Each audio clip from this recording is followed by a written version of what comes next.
welcome to the Bruegel annual meetings.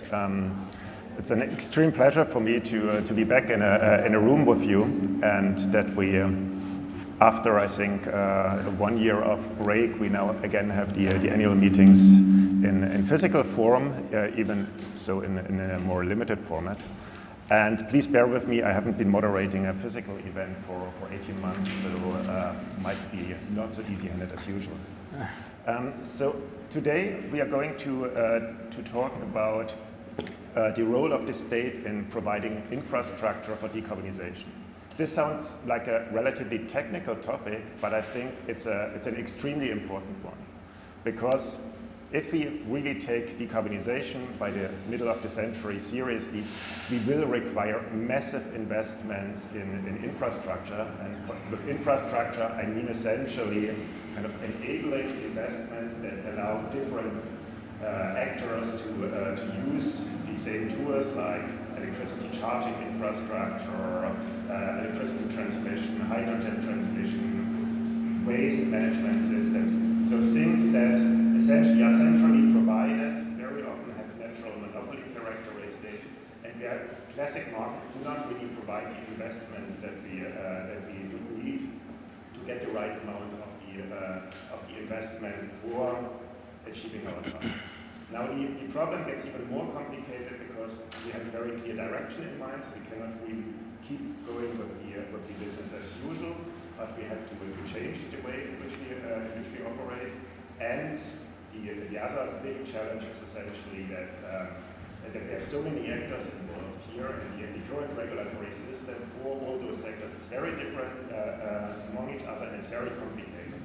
You have state-owned companies, you have private companies, you have strong regulators, you have the state that sets rules, we have market design, and then we have the users that express their interest, and taxation system, tariffication systems. So the incentive structures for building up networks are kind of a pancaking of many different elements, and we cannot be sure that we get what we really need. And the challenge is essentially that overall of the investment sum that we project for decarbonization, maybe 10% only has to go into infrastructure, but this 10% is crucial for enabling what we want to have.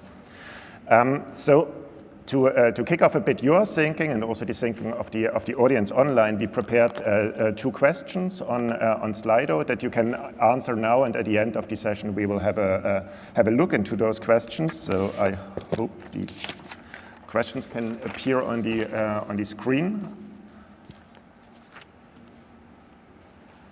So yes, indeed. So if you want to reply to this Slido questions, please join slido.com, and then you enter hashtag BAM21 decarbonization, and then you see the questions and you can answer to them. So if you have done that, the first question, it's not noted in my notes, sorry.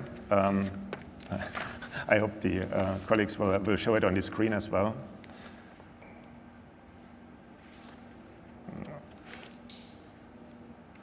Can you show the questions on the screen as well, or?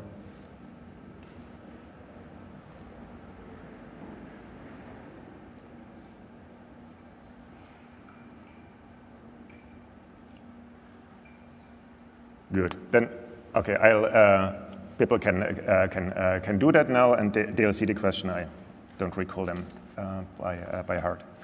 Now, with that, I would like now to essentially start a conversation among 4 excellent panelists, and it's really a shame that we only have 1 hour, because it's a topic we can talk 2 hours or 10 hours about, and especially with the panelists that we are having here.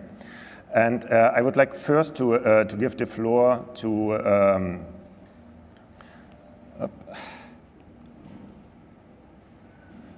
Jean-Bertrand Lévy, and Jean-Bertrand Lévy will join us online. He is the chairman and CEO of EDF, one of the largest European electricity companies that is essentially not only active in France, but in most European countries. And he is also the president of Eurelectric, so the Association of European Electricity Producers and Distribution Companies. And the question that I would have to you, Jean-Bertrand, is essentially, will the current model be enough to get the electricity infrastructure that we need for decarbonization? So is the regulatory model and the system of tariffication, is that enough to make actors develop the infrastructure we need for full decarbonization by 2050? Jean-Bertrand, the floor is yours. Thank you very much, and good morning to all of you. I'm happy to be part of this very interesting panel. I'm sorry I'm not in Brussels, but I guess we can have an interesting conversation online. And of course, I will try to answer your question, and the answer is obviously no. The current model will not get us the electricity infrastructure we need for decarbonization. And this is why we are very happy that the Commission is preparing a new set of rules, which is called Fit for 55, in order to put us on the right track in order to achieve decarbonization. We do know that today there are a lot of subsidies towards fossil fuels. We do know that there are a lot of jobs in fossil fuels. We do know that there are a lot of capex, new investments still being made in fossil fuel usage. And we know we need to transition towards a world with zero carbon. There is a huge political thrust towards net zero in 2050, maybe a bit earlier even in some countries. We know that Europe is leading the way, and we are very happy to be a European company. We are very proud that most of the assets of EDF are in Europe, where Europe is leading the way for net zero, but we know it would be a real struggle in order to achieve net zero, and we welcome Fit for 55. Now there can be a lot of discussions because it's a huge set of legislation which will have to go through European Parliament, European Council, and so on. And we could debate in detail whether this is right, or this could be expanded, or this could be deleted, or this should be accelerated. But in reality, we are happy, and especially as a company where most of our business is in electricity, we are happy that everybody understands that we will go in the next 20, 30 years through a huge new round of electrification, where we will substitute electricity to the usage of fossil fuels in many, many areas, mostly in transportation, ground, sea, air transportation, in heating homes, buildings, and in industry processes, which use a lot of fossil fuels in order usually to heat or cool their industrial processes.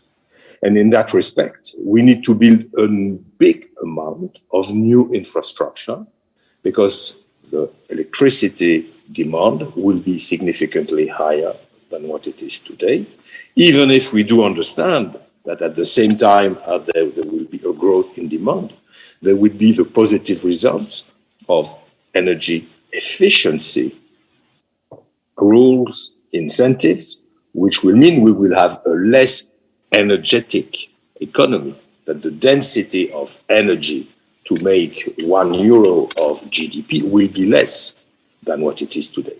But we also know that the balance is positive, significantly positive, in favor of electricity.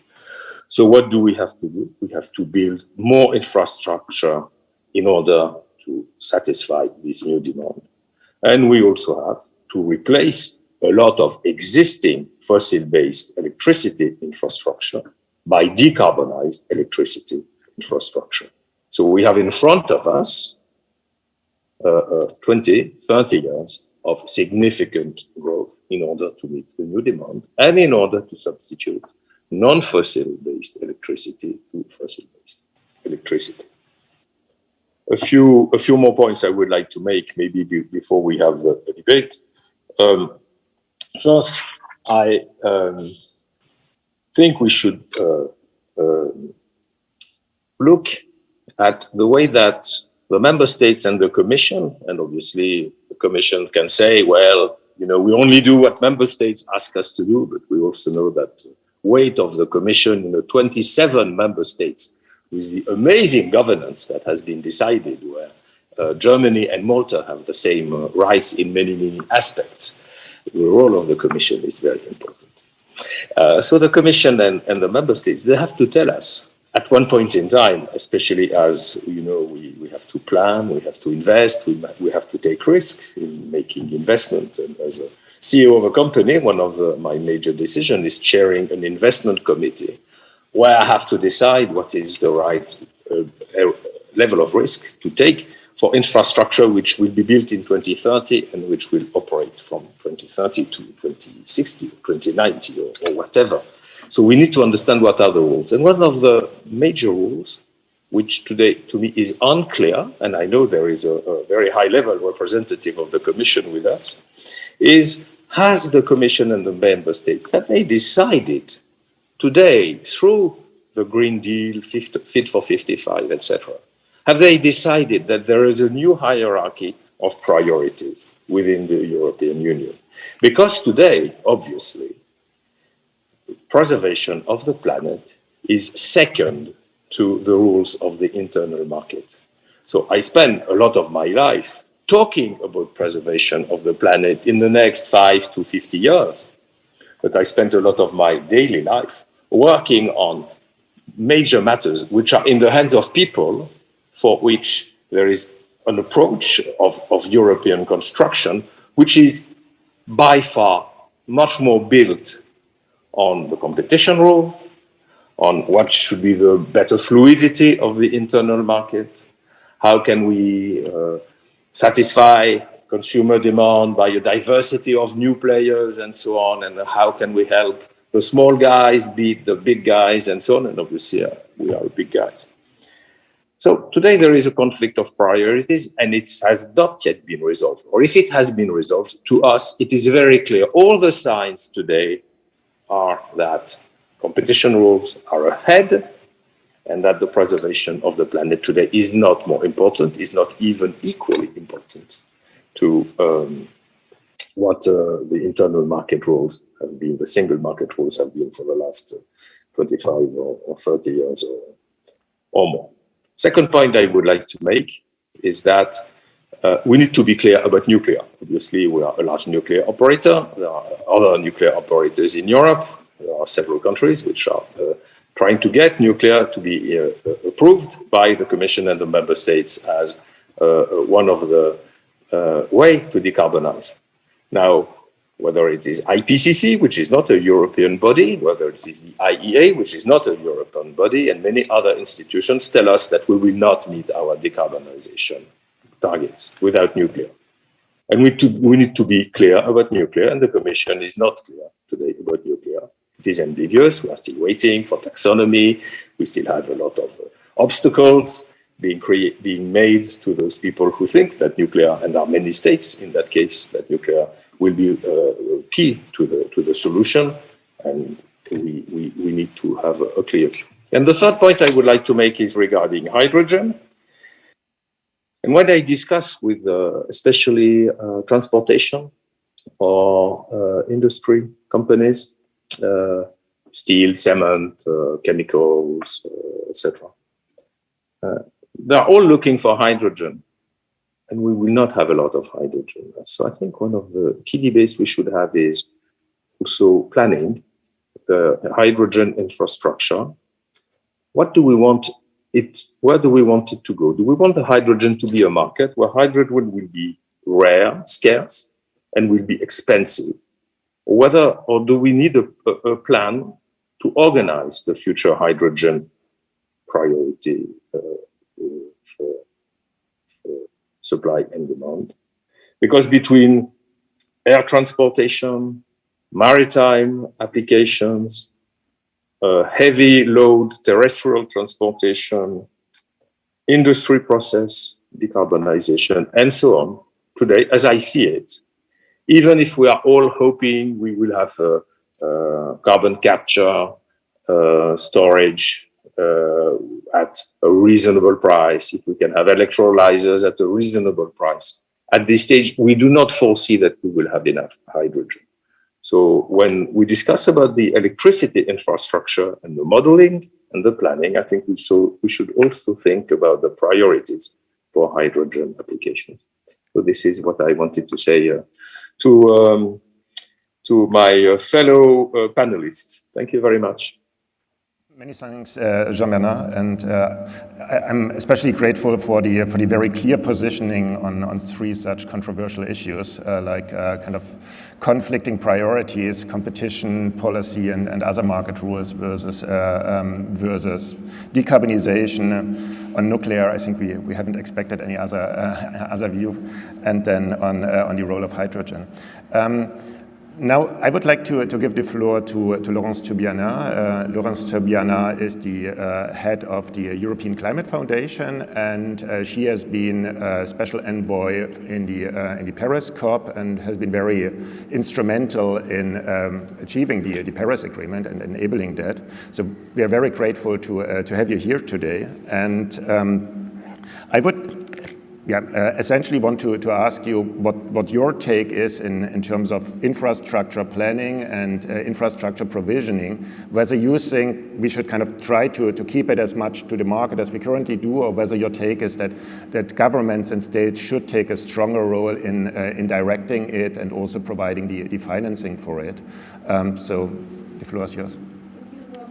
Very happy to be there.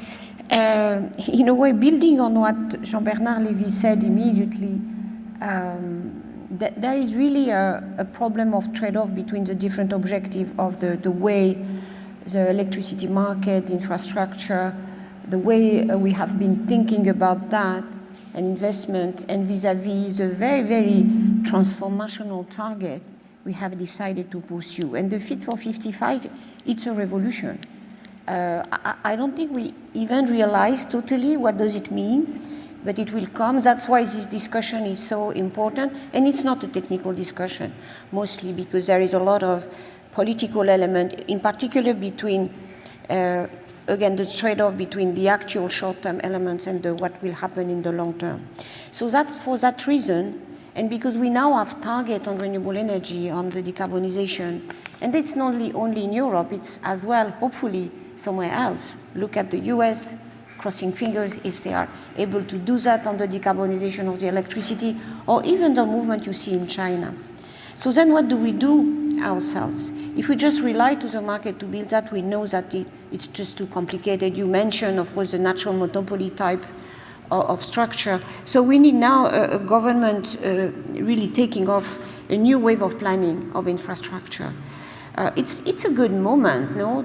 Still, the price of money is still very low, at least for the moment.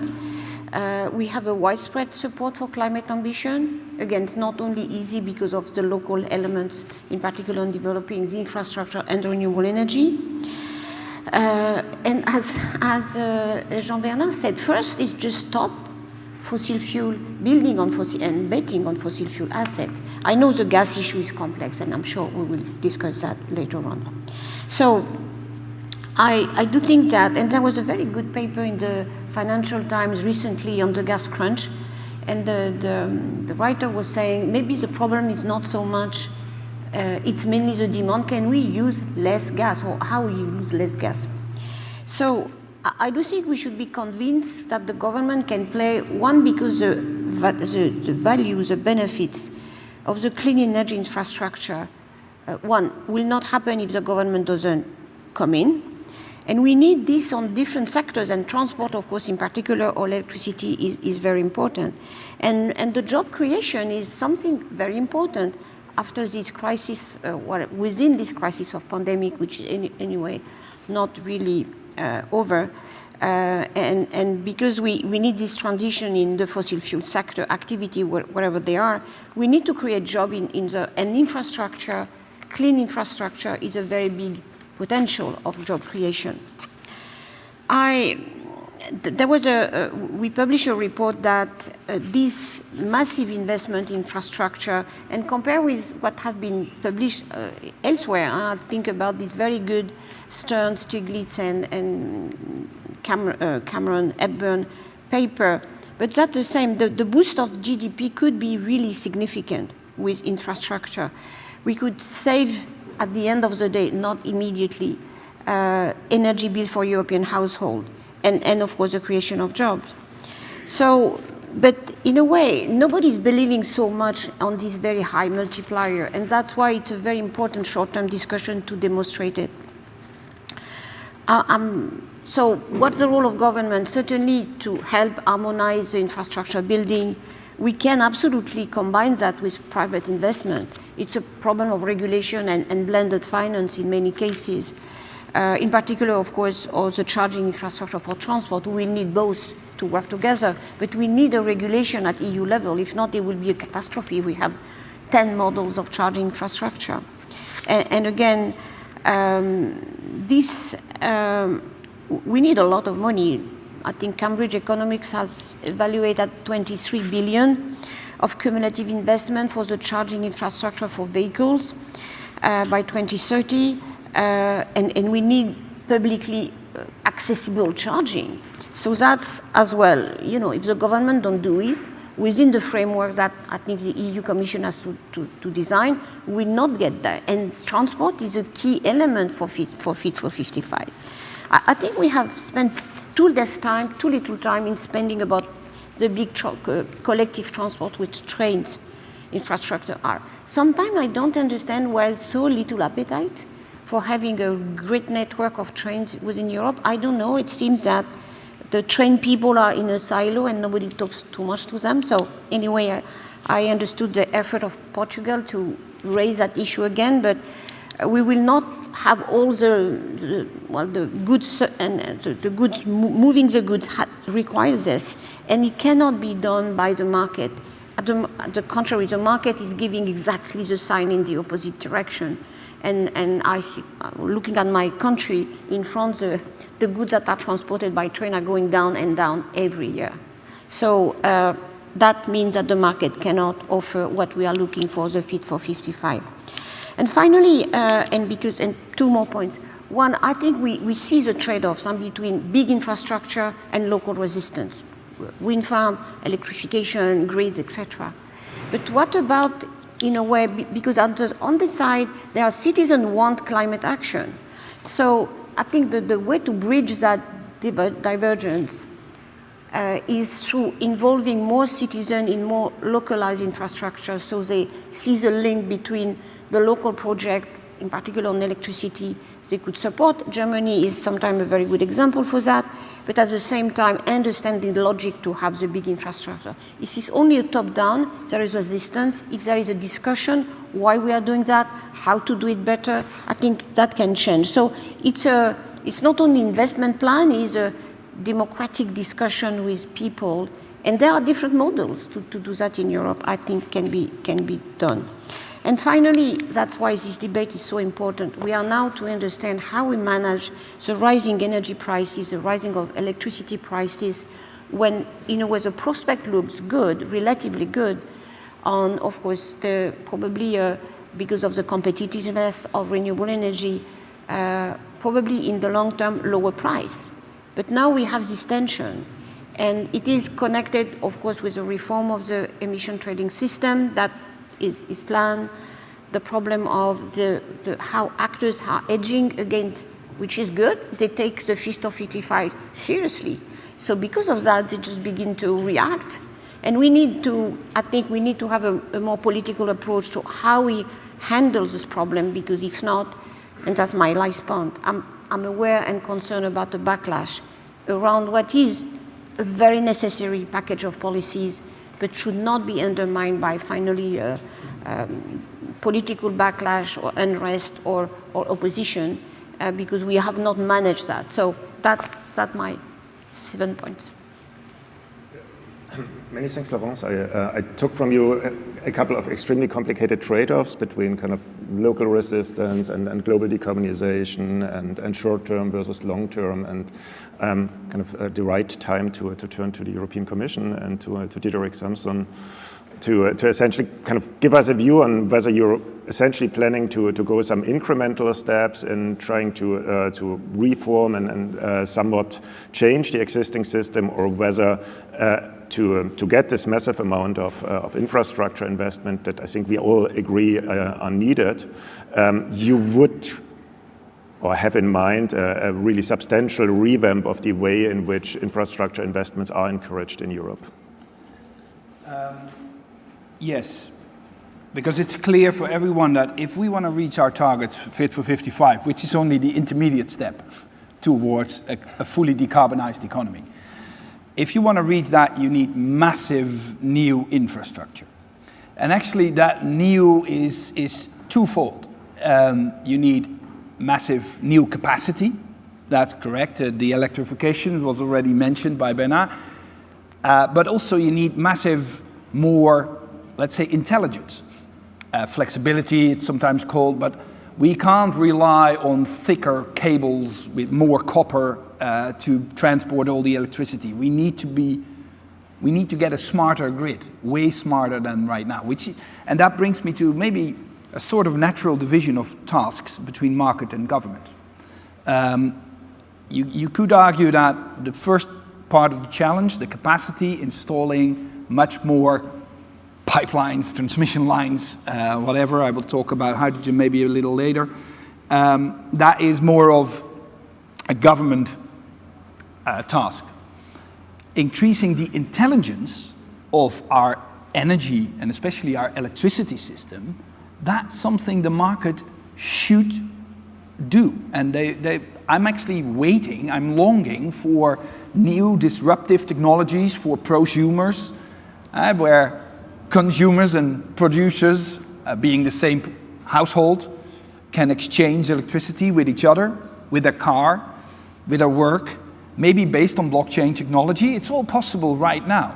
And we need to encourage new models, and I do think disruptive models, because if you calculate the amount of cable capacity that we would need to create a decarbonized energy system based on the intelligence, the IQ of the system that it has right now, which is pretty low, it is almost impossible, next to impossible.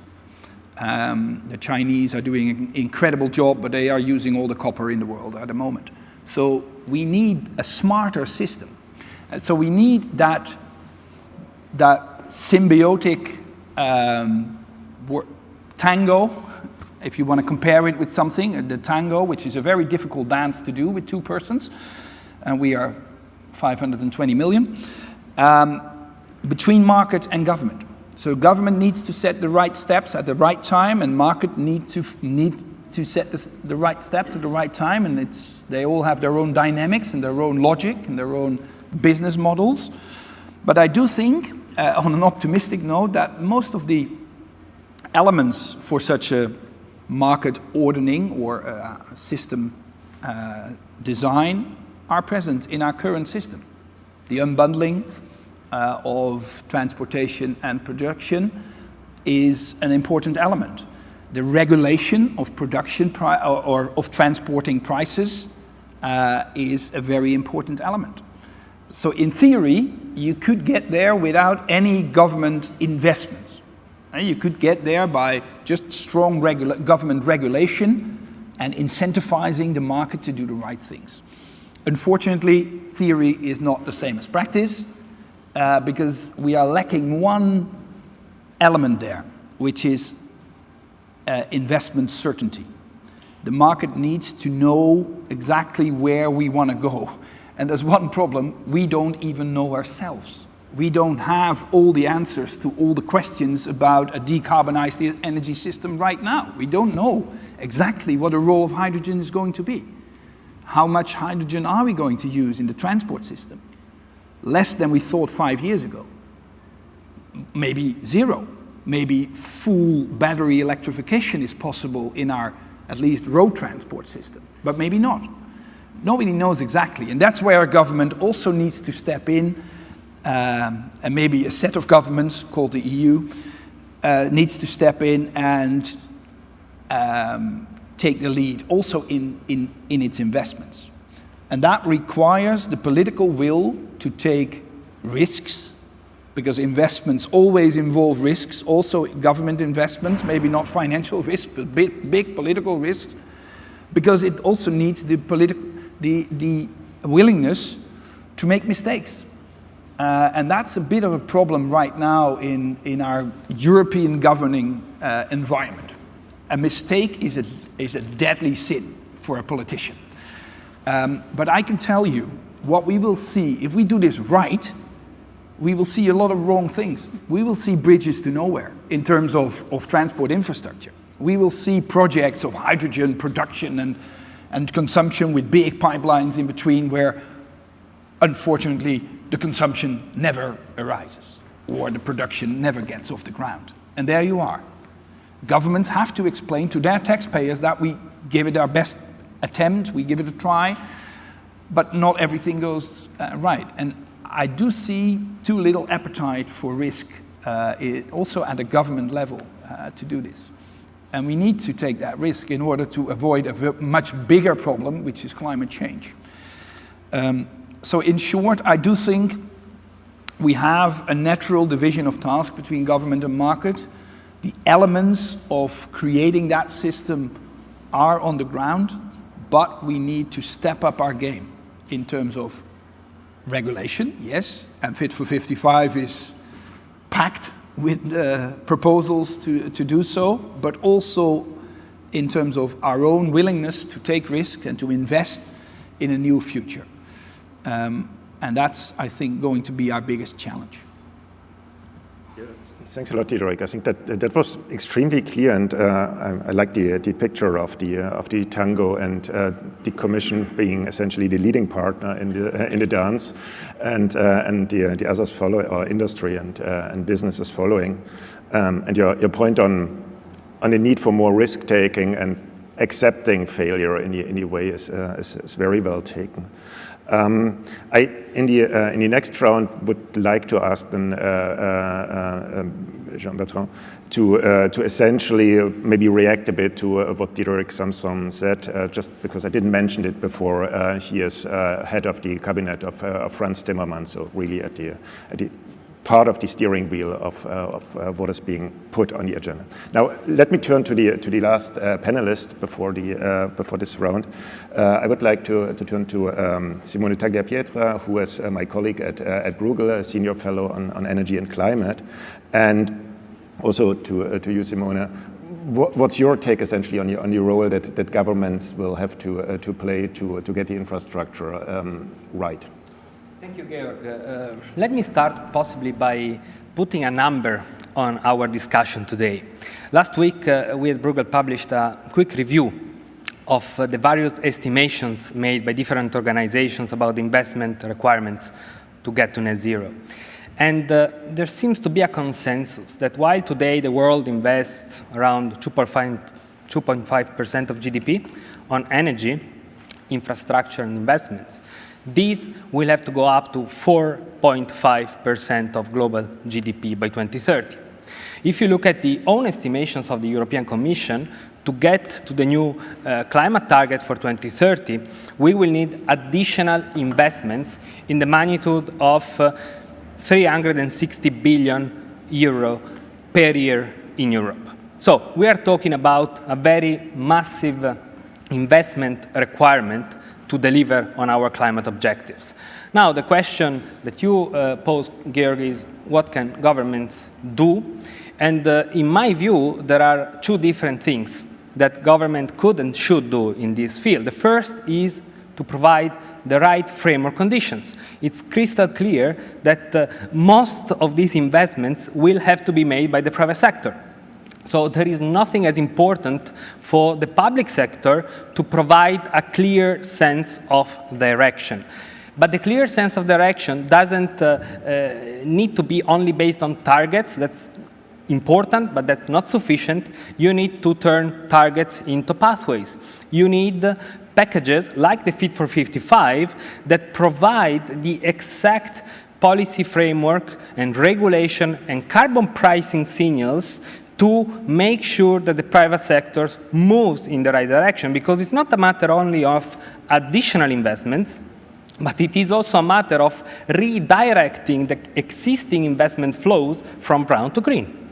So the framework conditions, in my view, is certainly the most important thing that governments should do at this very point in time. The second action, in my view, relates to a direct intervention in terms of funding by the governments, and considering that public finances are limited and the contribution is going to be limited also in this field, there is a need to focus these public investments on very specific fields. So I would here stress what we, Georg, published last year in our policy brief related to the green recovery, the need to focus on enabling investments. So if you think of electricity, the importance that was also raised to digitalize the grids, etc. These investments, if you think about the charging infrastructure for electric vehicles, investments that resemble a sort of also natural monopoly in certain cases, and that are fundamental to unlock further investments by the private sector in green solutions.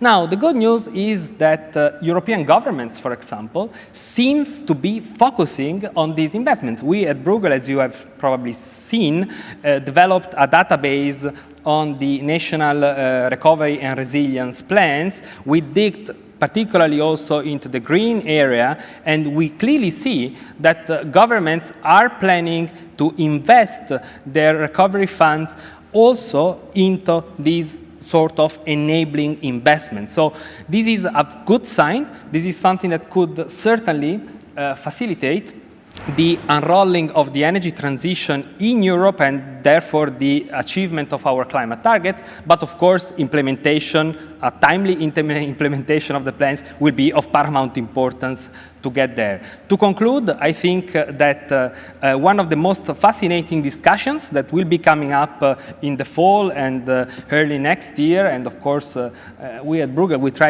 we will try to be positioned in that and give our vision, is the reform of the fiscal framework we have in Europe. If you want governments to be active in the green transition, you need to let governments spend for the green transition. The fiscal framework, of course, will sooner or later come back. The question is, should these fiscal rules be different from the past? Should we allow, for example, green investments to be exempted by the fiscal rules? This is, in my view, a very important discussion that we will have to have in order to make sure that in the coming years, on top of the recovery plan, we also have governments able to play their role in the transition. Yes, thanks a lot, Simone, and also for kind of bringing in the topic of the fiscal rules. Maybe Laurence will want to say something on that as well. But let me now switch to Jean-Bernard. Would you have any comments on what you heard from the panel, and especially from Diederik Samsom? Yes, thank you very much. Very interesting presentations by all three other panelists, and I'm happy to hear from the Commission that the Commission is taking some risk. I would say probably it's a political risk, so it's a bit different from what we have here in the private sector. And certainly the Commission does have a lot of ambitions, and we are, as I said, we are very, very proud. I think the division of responsibilities between government and markets is really key. But I would like to say also the division of responsibilities between the Commission and the member states should also be an important matter. So I think we should not have the Commission be too much, I would say, in the driving seat, but be more in control of the commitments made by the governments. And we know that there is a lot to be achieved, because Europe is not homogeneous, and there is a lot to be achieved by letting different member states propose their own targets, their own way forward, as long as they do commit, and in a credible and sincere way, to achieve net zero and we do know that some member states have an ambiguous position regarding net zero. So I would like to make this first comment about member states and the private sector, everybody at its level, having the ability to find the right solutions. And maybe to repeat myself, I would like the Commission to think about the hierarchy of its own priorities and how it can implement a system where we do not feel that competition rules are always above any other European instruments. I think it was interesting from our friend Simone, if you don't mind, because I'm not sure I would say Talia Pietra in the right way in my broken English, say about the need for direct investment funding by governments. And I think that was an interesting case, which maybe goes back once more to this matter about state aids and all these kind of things, which are our daily nightmare. I would like to insist on standards, which Laurence, you quickly mentioned the need for standardization. I think if we are going to have more intelligence, more flexibility, we need to make sure that there is a clear set of standards in Europe. And here again, I would plead for the private sector. And as I am chairing Eurelectric, and as you know, within Eurelectric, we have all the DSOs, the distribution companies, which are working on the standards in order to improve two things. The first one is to get costs downwards as the single standards. And the second thing, of course, is to facilitate DSO and TSO standards in order to help to have more flexibility in the system. So here again, I would plead for a decentralized approach where hopefully European private players, not coming from outside Europe, please, European industry will set its standards.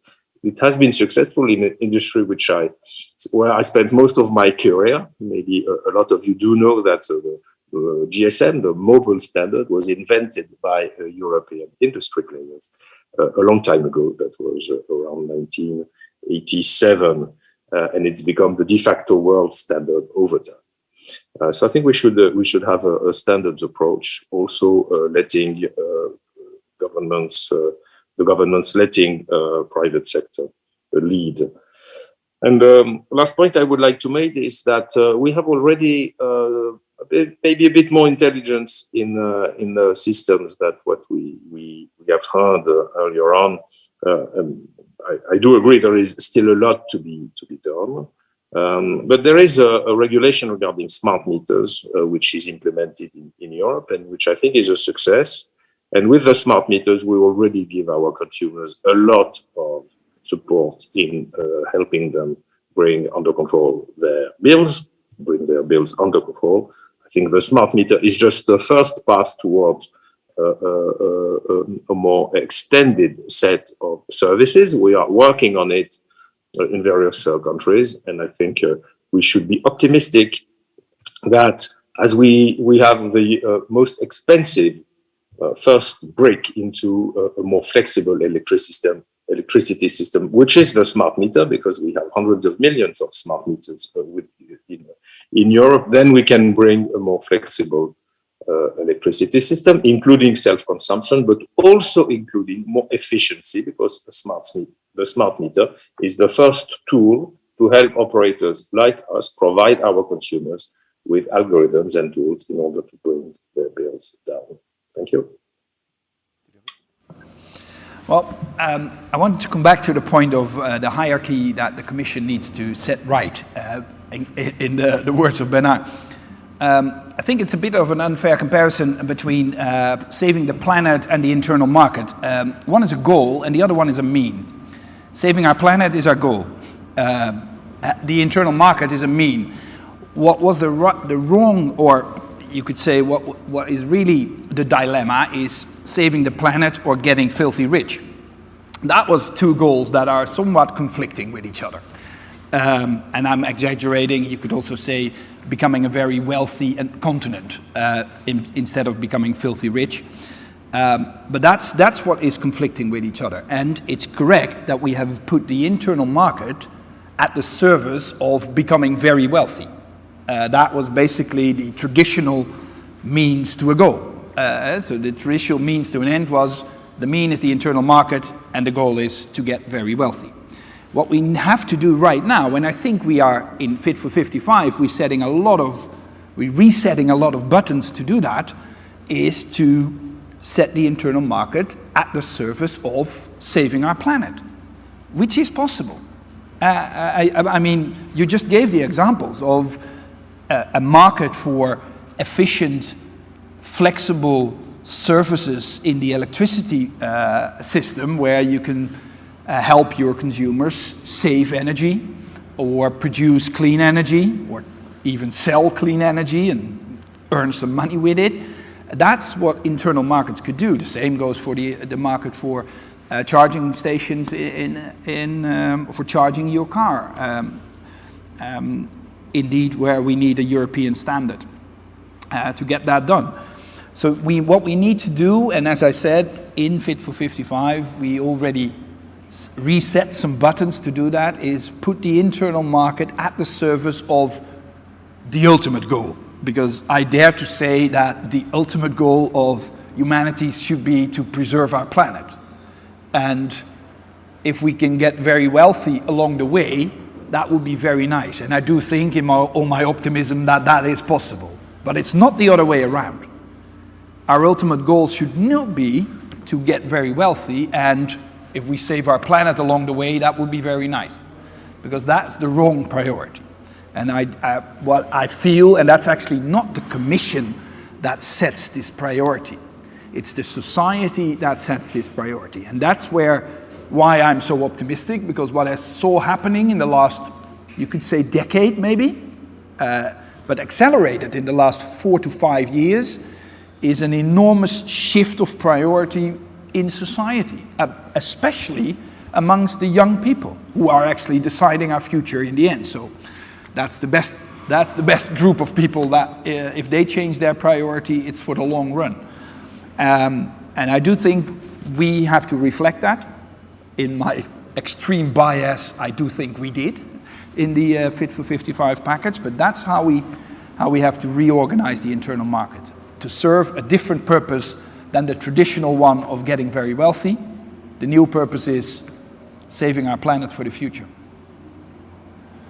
Many thanks. I think there's a lot for us as a think tank to chew on, and I really like the question a bit, what kind of competition policy, how it should be modernized in order to facilitate decarbonization and not kind of that it should be abolished, and something we hopefully are going to work on at Bruegel. I see it as an extremely complex but rewarding question. Can I give you one example of this topic and a very actual one, which is the Belgian issue of changing their energy system. And now I have to ask Bernard to stop listening for a moment, because the Belgian purpose was to get out of nuclear into a different energy system, and that's, in the words of the Belgian government, the best purpose towards the future. Let's assume they are right. They were asking the European Commission to facilitate that. And the European Commission has assessed the proposal by the Belgian government to facilitate that. And that proposal is a risk for the internal market. It's a big risk for the internal market. I'm not going to go into the details, but the dilemma was actually put in front of the European Commission. Do we take a risk with the internal market in order to save our planet, if I just translate the goals into simple future? And the Commission decided to do so, which I dare to say 5 years ago would not have happened. 5 years ago, the European Commission would have said, no, the internal market is our holy, sacred instrument. We can't run any risks with the internal market. Bad for the planet. Sorry. And now, 5 years later, it's the other way around. It's just one example, and I hope we will see a lot more of those. Thanks. Maybe Laurence, last word from the kind of panel round to you, and then I'll take 1 or 2 questions from the Slido questions that you still can pose online. Laurence, the floor is yours. So, first, I am optimistic by your assessment, Diederik, that even if there is intellectual, anyway, political past dependency in institutions, that we could refer to this discussion. Do we prefer the sacred rules of the internal markets or something adapted to the solution? But still, of course, there are these past dependencies, and we don't have a lot of time.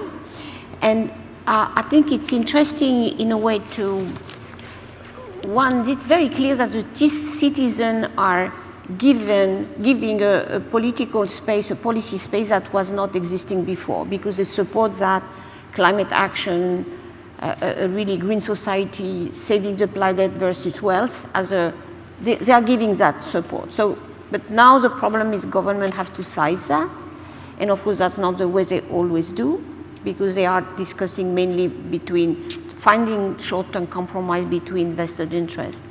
So and at the same time, of course, the European construction has certain values and again some past dependency. In a way, the fiscal package, of course, is a very good example, Simon.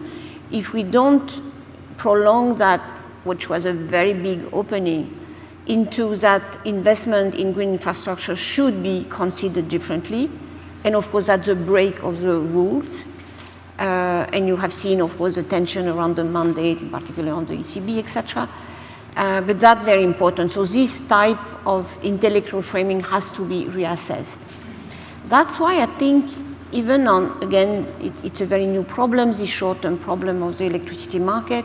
We may need a political debate, but a societal debate on, because there where we see the long-term support of the young generation and even the whole society for very strong climate action, more 70%.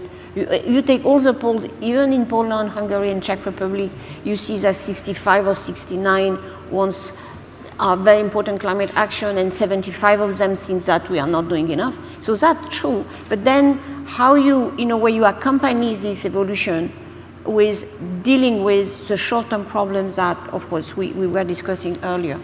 And I think that's where the debate has to be, in a way, honest, saying this pressure we are putting with the net zero is transforming the system, and we have to draw the conclusion. So I'm very happy you say that, of course, and I know you are fighting hard in the Commission to make this point, in a way, unquestionable, that this is the way we have to go.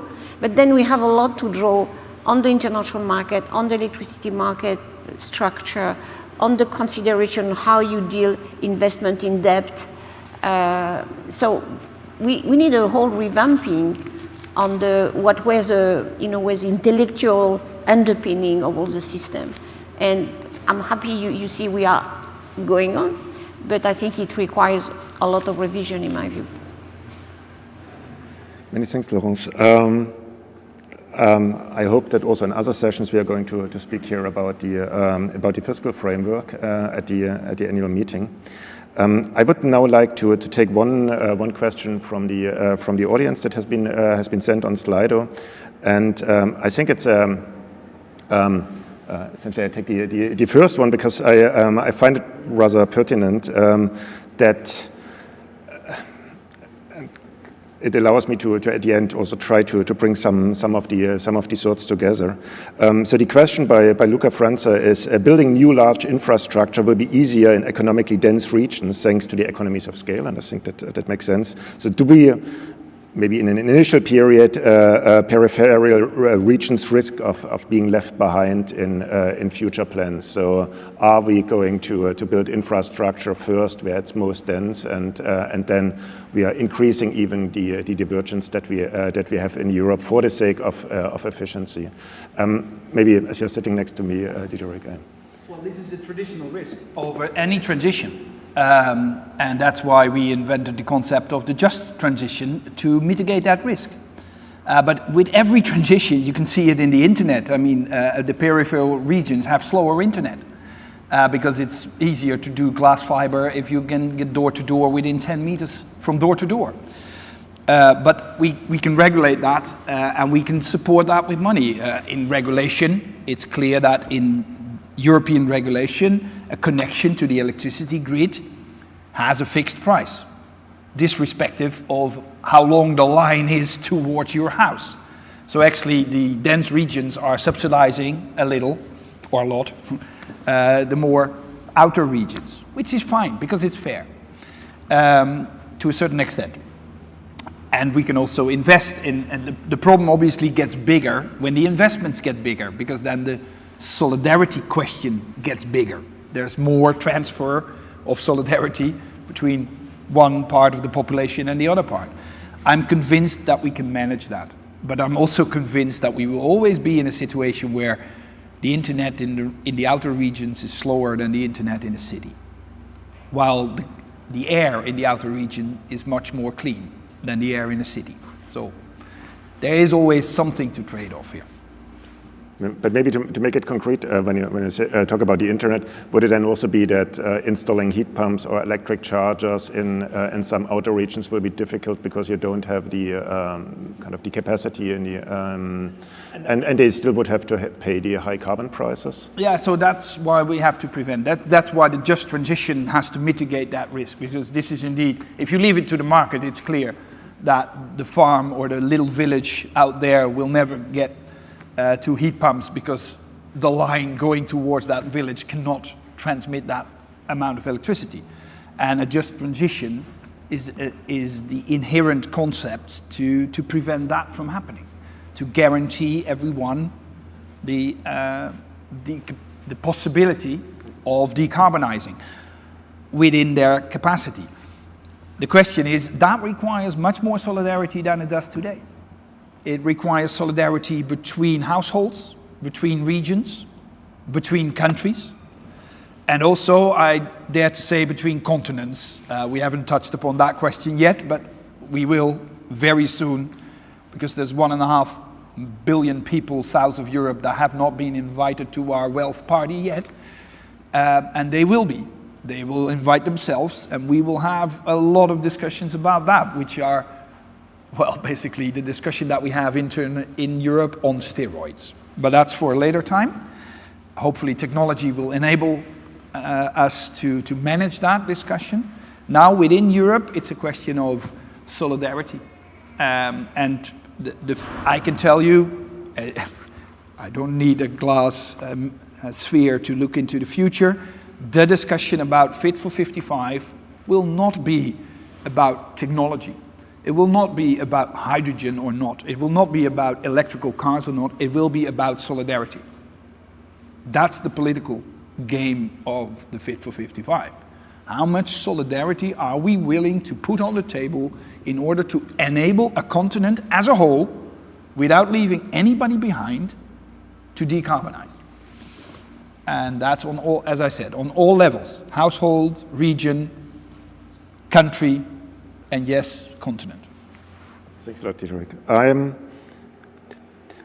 My takeaway as a think tanker from this discussion is essentially, we have been discussing about decarbonization, but what became very clear and what is extremely interesting for us as an economic think tank is that now essentially all policy areas that we are dealing with as economists and political scientists are infected to some degree by this decarbonization discussion, and that this might essentially change quite substantially the established sort of compromises and the established cost-benefit analysis that we had in the individual policy areas, so that we have to rethink essentially each of those areas with respect to climate policy. So we have spoken about macroeconomic policies and the role of greening that. We've spoken a lot about competition policy. We've spoken about regional policy, infrastructure policy. We've talked about social policy. So all these policies that we have been dealing with in the past and will continue to deal with are now increasingly have to reflect what is happening on the decarbonization front. And I think that's extremely exciting. It's extremely challenging, and I thank you all for your input into that debate. It has been a stellar panel, and I would have loved to discuss in much more technical and also philosophical details the question we have addressed, and I hope we have the opportunity to do that in the future. So thank you very much to the panelists, to the audience. It has been a great pleasure.